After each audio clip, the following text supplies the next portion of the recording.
Kalau ini udah nggak cocok lagi industri rumahan. Selalu ada ledakan kecil. Para pekerja itu menjerit, woi. Udah pulang dia tadi siang, Pak. Dia balik lagi kan kerja, wah jadi saya pulang.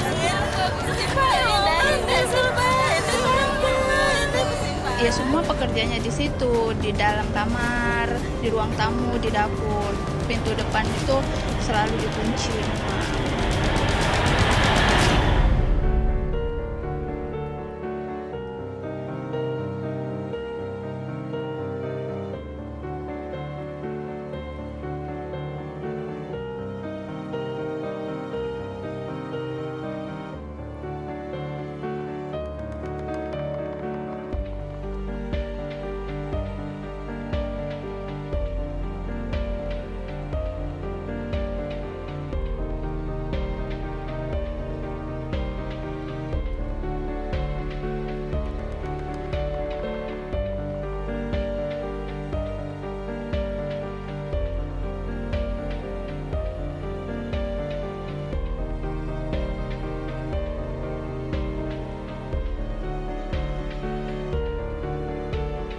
Serahkan ke pihak keluarganya masing-masing.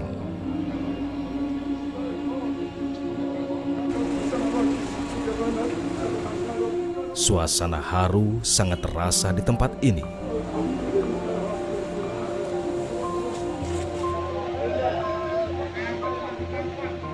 Berikut nama-nama korban kebakaran yang terjadi di pabrik pembuatan korek api.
Tolong Pak ya, jangan dikeluarkan jenazah dari mobil. Kita menyelatkan jenazah berada dalam mobil.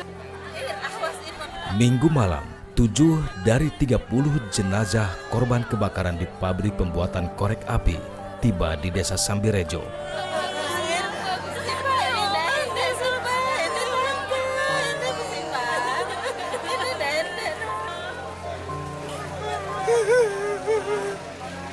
Ini dapat 2.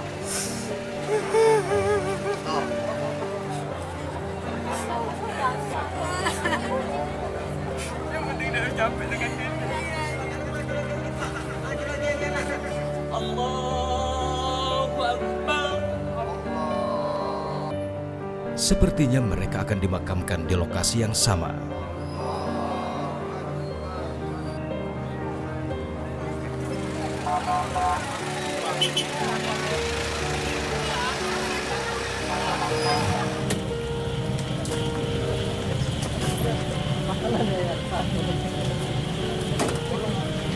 Usai disolatkan, sebagian besar korban yang berasal dari Desa Sambirejo ini kemudian dimakamkan.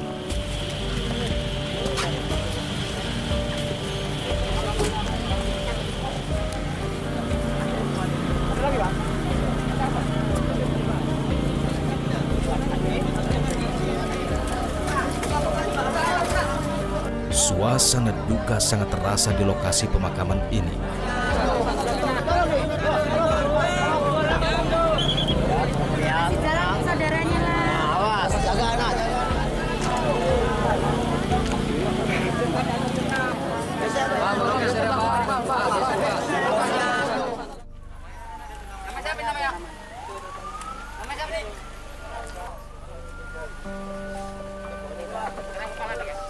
Beberapa hari kemudian, giliran 23 korban lainnya dimakamkan di desa yang sama.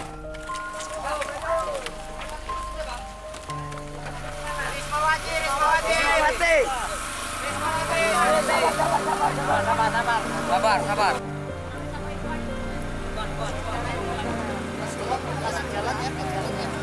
Tentu saja, peristiwa tragis ini jadi pukulan telak bagi keluarga masing-masing korban.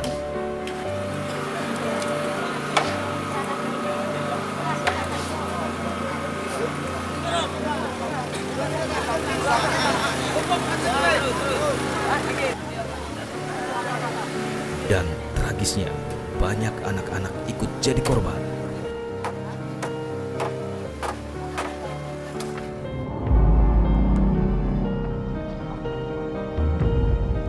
Di Desa Sambirrejo, Kecamatan Binjai, Langkat, Sumatera Utara inilah pabrik korek api itu berlokasi. Menurut keterangan yang kami dapat, pabrik korek api ini memiliki 6 ruangan. Terdiri dari ruangan dapur, ruangan tempat pengemasan, dan 4 ruangan untuk proses perakitan korek api.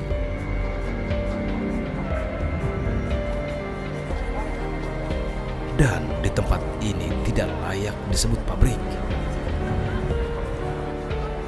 Bangunan ini hanya sebuah rumah yang dikontrak oleh si pemilik pabrik. Wanita ini adalah Sri Maya. Ia adalah pemilik rumah yang disewa oleh PT Kiat Unggung, produsen korek api yang pekan lalu ludes terbakar dan menelan 30 korban jiwa. Sri pun menceritakan awal mula rumahnya disewa untuk pabrik pembuatan korek api. Ibu, mungkin bisa diceritakan sedikit awal mulanya pemilik rumah mengontrak seperti apa sih Bu? Yang Ibu ketahui untuk apa digunakan rumah itu? Waktu itu dia menyewa untuk merakit mancis. Dan waktu itu saya bilang, mancis apa? Mancis yang berisi gas. Saya bilang, pengisian gasnya di sini enggak Bu, enggak ada gas-gas tabung gas di sini, enggak ada. Di sini cuman udah jadi, cuman merakit kepala atasnya aja. Itu disebut perakitan, kata mereka begitu. Sri juga mengaku pengawasan di pabrik itu sangat tidak ketat. Karenanya, kenapa ada anak-anak yang ikut jadi korban dalam peristiwa kebakaran itu? Ya sebenarnya sih menurut peraturan pabrik yang setahu saya itu anak-anak sih nggak boleh dibawa, nggak boleh masuk. Cuman karena nggak adanya satpam, mungkin mandor itu pun kawan-kawan mereka, jadi mereka mungkin ada peluang, jadi mungkin dibiarkan, makanya mereka bebas bawa anak. Setahu Ibu karena kan nggak secara langsung nggak tahu dari pemilik pabrik, cuman setahu Ibu kalau Cina mau datang kan dia udah informasi sama mandor. Mungkin mandor itu informasi sama pekerja. Entah yang punya mau datang, mungkin orang yang bawa anak keluar.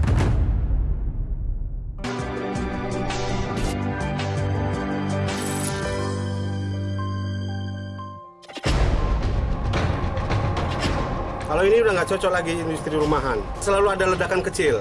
Para pekerja itu menjerit, woi. Udah pulang dia tadi siang Pak.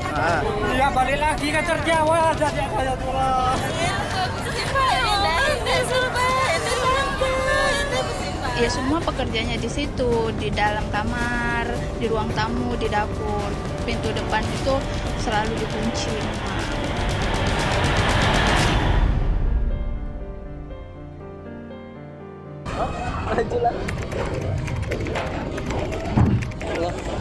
Meledak nanti Bang. Apa? Meledak nanti. Itu Bapak itu bukannya keluar kereta. Api berkobar di tengah permukiman warga di Desa Sambirrejo, Langkat, Sumatera Utara. Bekas apa nih? Kereta banyak di samping itu. Kereta banyak. Kobaran api berasal dari sebuah rumah yang dijadikan sebagai pabrik pembuatan korek api. Kepanikan pun terjadi.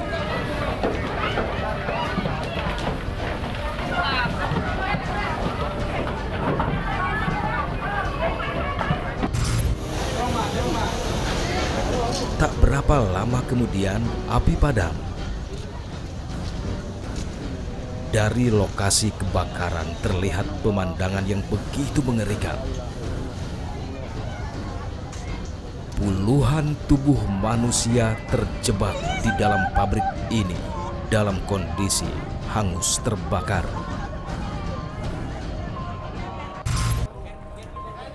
Aparat kepolisian dibantu warga setempat kemudian mengevakuasi korban yang jumlahnya mencapai 30 orang ini.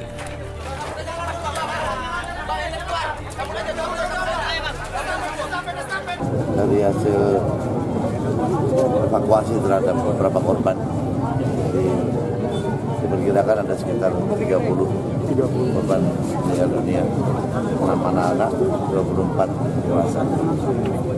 Sementara yang berhasil menyelamatkan diri ada 4. Penyelidikan terus dilakukan sampai akhirnya polisi menyimpulkan penyebab kebakaran ini.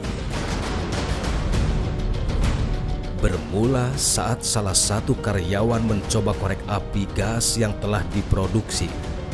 Tiba-tiba korek api itu meledak dan menyambar korek api yang lainnya. Dalam keadaan panik, 30 orang yang ada di dalam pabrik berusaha menyelamatkan diri. Namun naas, mereka tak berhasil meloloskan diri karena pintu pabrik terkunci. Tak berselang lama, polisi akhirnya menetapkan 3 orang tersangka dalam kasus kebakaran pabrik korek api ini. Status tersangka atas nama Indramawan, umur 68 tahun, alamat Jakarta Barat. Beliau sebagai pemilik usaha. Kemudian Burhan berumur 36 tahun, Kecamatan Sunggal, Kabupaten Deli Serdang. Kemudian Saudari Lisma berumur 43 tahun, Kecamatan Sunggal, dikenakan pasal seluruhnya 359 KUHP. Selain menetapkan 3 tersangka, polisi juga menutup seluruh tempat yang disewa PT Kiat Unggul dalam memproduksi korek api. Yang pasti saat ini penyidik sedang bekerja, kemudian seluruh tempat pengoperasian daripada pabrik tersebut itu saat ini sedang di polis lain. Berarti ada 4 ya, ada PT Unggul, Kiat Unggul, kemudian ada 3 home industry yang bekerja untuk memasok daripada madu tersebut, juga itu sudah di polis lain oleh penyidik. Penutupan tempat pembuatan korek api ini pun didukung warga sekitar. Saya kira ini nggak cocok untuk masyarakat di sini, karena ini kan sifatnya gas. Kalau gas ini harus ada safety semua. Tapi kalau namanya industri rumahan, itu contoh misalnya bikin keripik, kacang goreng, nah itu bisa industri rumahan. Kalau ini udah nggak cocok lagi industri rumahan. Jadi harapan saya sebagai warga di sini, kalau bisa ini ditutup aja. Jadi selalu ada ledakan kecil. Ledakan kecil itu dia dalam kotak kecil, nanti begitu ada suara ledakan memang suaranya ya skala kecil luar gitu. Tapi terus para pekerja itu menjerit, woi ada ledakan gitu. Tapi terus bekerja lagi karena udah dianggap biasa. Ada cerita yang cukup miris dari peristiwa ini. Selain memakan korban anak-anak, ternyata dari 25 karyawan yang menjadi korban kebakaran itu, hanya 1 karyawan yang terdaftar di Badan Penyelenggaraan Jaminan Sosial Tenaga Kerja. Mereka mengindikasikan dari kemarin sampai hari ini belum ada perubahan. Yang cuman terdaftar di BPJS Ketenagakerjaan itu 1 orang, yaitu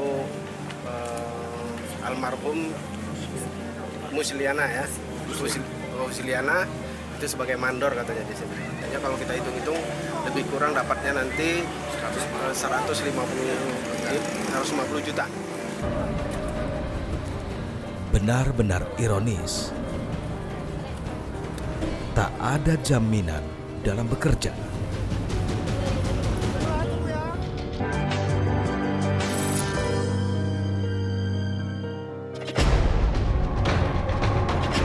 Kalau ini udah nggak cocok lagi industri rumahan. Selalu ada ledakan kecil. Para pekerja itu menjerit, woi. Udah pulang dia tadi siang Pak. Dia balik lagi kan kerja. Wah jadi saya pulang.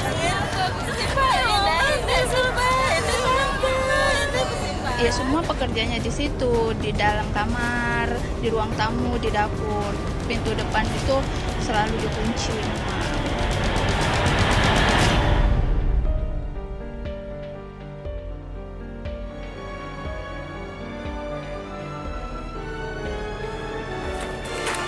Memang 30 orang jadi korban kebakaran pabrik pembuatan korek api gas di Desa Sambirrejo, Kecamatan Binjai, Langkat, Sumatera Utara. Peristiwa ini tentu tak akan pernah hilang dari ingatan keluarga korban. Berbagai cerita pun diungkapkan para keluarga korban kepada tim TV One.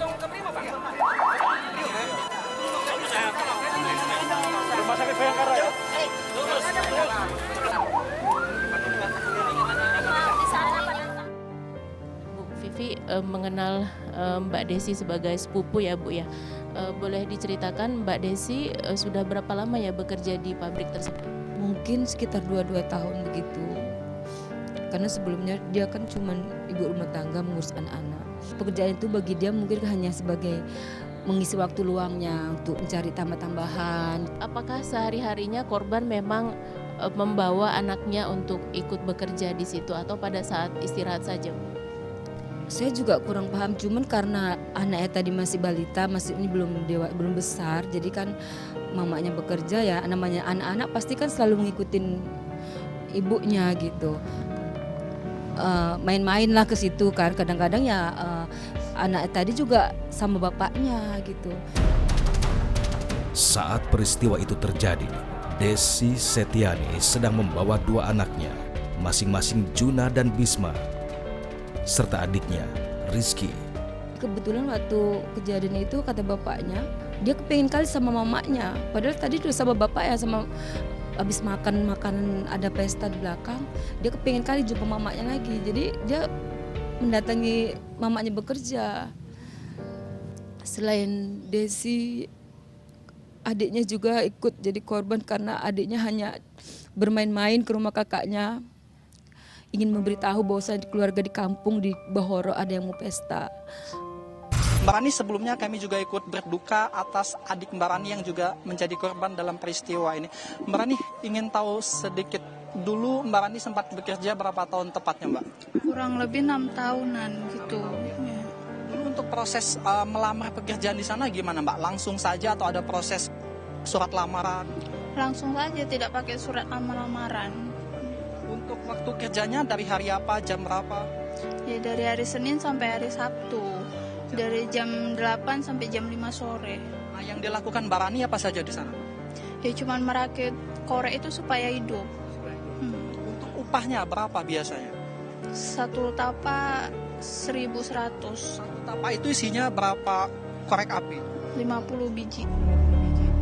Rani juga menceritakan suasana kerja yang ia rasakan saat itu. Ya semua pekerjaannya di situ, di dalam kamar, di ruang tamu, di dapur. Cuman pintu utamanya cuma dari dapur. Pintu depan itu selalu dikunci memang. Sempat nanya nggak kenapa pintu depannya itu dikunci? Karena sempat tanya, cuman katanya karena takut ada gimana lah, ada yang minta-minta uang gitu, sumbang-sumbangan. Sempat mendengar katanya jendelanya juga sudah ditutup, betul Pak? Iya, karena takut kemalingan, ada yang nyuri.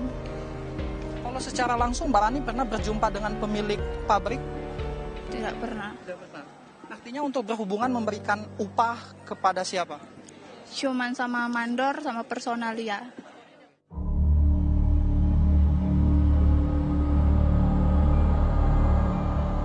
Inilah penggalan video di mana saat 2 karyawan pabrik pembuatan korek api di Desa Sambirrejo, Kecamatan Binjai, Langkat sedang bekerja.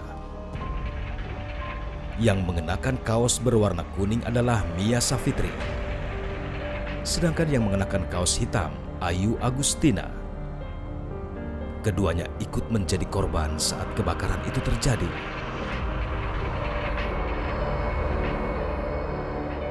Sedangkan foto ini salah satu gambaran kondisi di dalam ruangan kerja para karyawan pembuat korek api.